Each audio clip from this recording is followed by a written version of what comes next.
Hello, my beautiful souls. How are you doing today? Hope you're having an amazing and purposeful day today.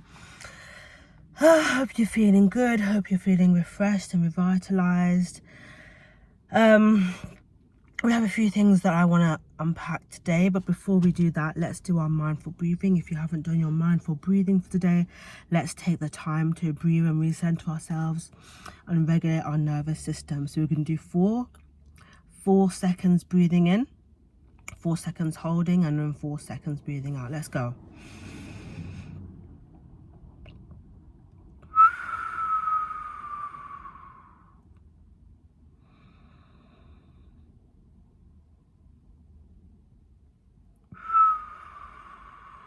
Okay. I did that twice. Feel free to do that as many times as you want to make yourself feel calm. So today I want to talk about people pleasing and how to stop being a people pleaser. This is something that I'm really working on in my life right now because I've realized that I can be a little bit of a people pleaser, I'm not gonna lie. But it's something that I'm strongly working on because I feel like my upbringing has kind of made me become a little bit of a people pleaser. So I'm going to mention some ways that we can stop being people pleasers because it's affecting our lives. It's not allowing us to show up as our best selves and show up as like a goddess, show up as, a woman in her power. When you people please, you're basically giving your power away, which is not what we want to do now. So one good way to stop being a people pleaser is to heal the abandonment wound.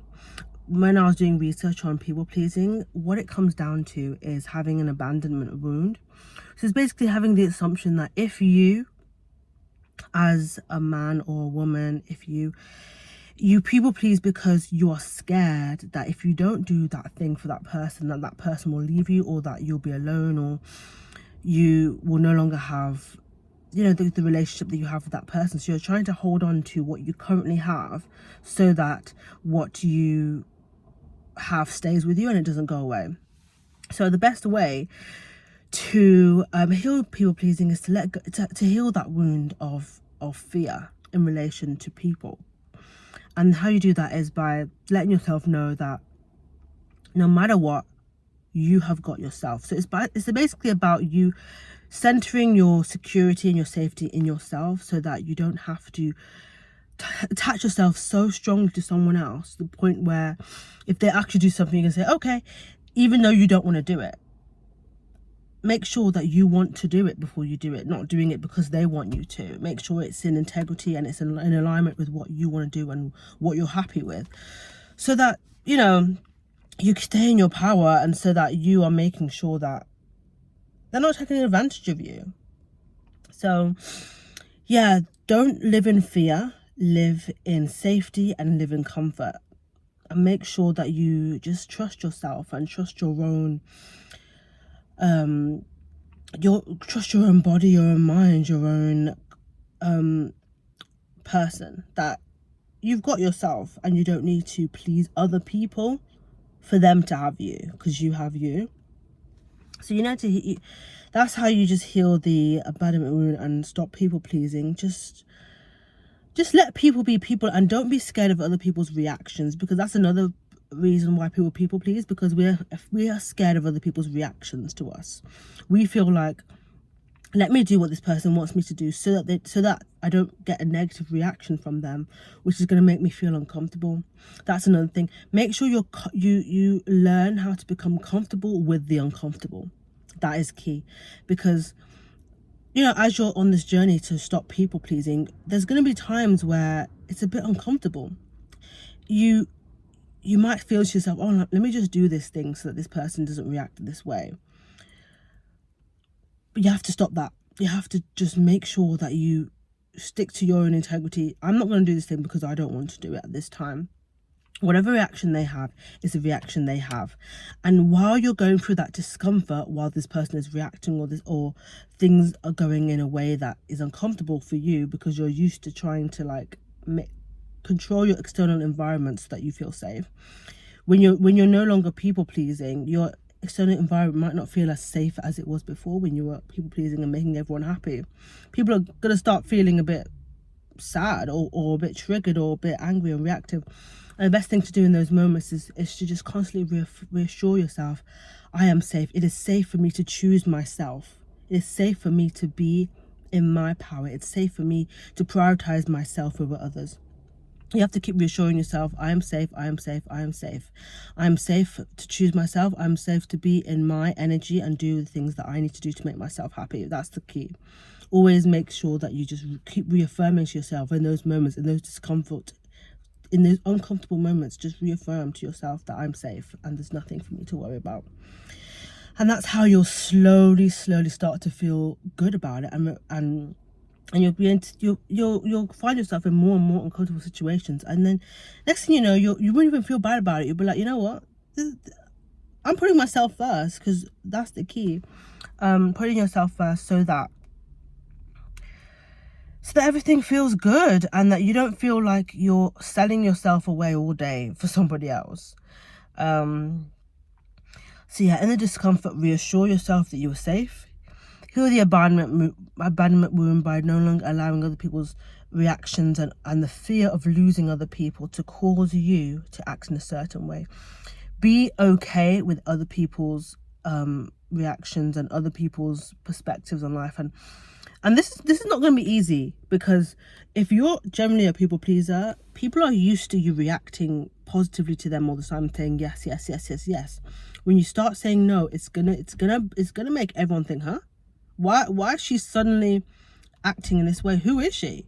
But you have to just stand in that and just keep in your mind encouraging yourself, reaffirming to yourself that it's okay for me to choose myself over others. It's okay for me to love myself and choose myself in these moments when I want to choose myself. There's also moments when you can do things for others. It's just balance. It's just making sure that it's not like you're slaving away for somebody else at the detriment of yourself. That's the key. Anything that's in the detriment of yourself, where you have the tendency to feel potentially resentful in the future, that is when you need to stop. Because helping people and being a person who is generous and loving is always, these are beautiful characteristics that you don't want to lose as a person. But it's just the balance, like, because if you're too much on that, too generous, too nice, too everything, that's also very negative, because I don't know, it's also toxic. It's toxic pleasing, it's toxic giving, because it's not coming from a place of love. It's coming from a place of fear. It's coming from a place of, I have to do this, all the whiles these people aren't going to like me. And is that real? Is that the energy that you want to be using when you're being generous and when you're being kind? That's not it. You want to have genuine feelings of love and giving and caring. You want it to come from your heart. So if you feel for any second that, oh my God, this is not coming from within, this is not coming from a place of love, then remember, you're not sowing positive seeds into the future, because everything that we do is a seed. Even though we're doing things for other people, if we're doing it out of fear, it's not a positive seed that we're sowing. We're sowing seeds of doing things out of fear, and we could reap fear in different aspects of our lives, and fear, or we could even reap things not going well with that person, even though we sowed in fear, because we didn't sow in love. And people respect you more when you have boundaries and you choose yourself, and you're not always all about just doing things for other people just so you can feel safe or feel happy. So yeah, that's it really. Just heal your abandonment wound. That's the key thing. That is the sole purpose. Like, most people are people pleasing because they have a fear of abandonment, fear of being neglected if they do not people please. So if you heal that wound, you're going to be good. If you make sure you reassure yourself in the discomfort that you are okay, you're comfortable, and yeah, that's it really. And then just make sure that you're willing to say no, and stand on your word. Stand on your word with it, and it will get easier with time. It's not going to be easy straight away, but it will get easier, and you will move into it, and things will be good. But yeah, that's the main thing with people pleasing. It is a journey, so don't be hard on yourself if you find yourself still ending up giving yourself away even though you don't want to. Don't be harsh on yourself when it happens again and again. Just catch yourself in the moment. Like, observe your reaction and observe your actions so you can change them the following time, and that will really help in the journey towards, you know, healing that abandonment wound of people pleasing, because it's a wound and it's not what healthy, well, there's a level of health to it, but generally it depends how much your people pleasing is, to be honest. But generally, people pleasing is not the healthiest thing to be doing for yourself and also for other people. You're losing respect for yourself and other people are losing respect for you. So yeah, that's it for today. Hope you are doing amazing. Always don't remember to follow your purpose and be a light in this world. And I'm sending you lots of love and peace.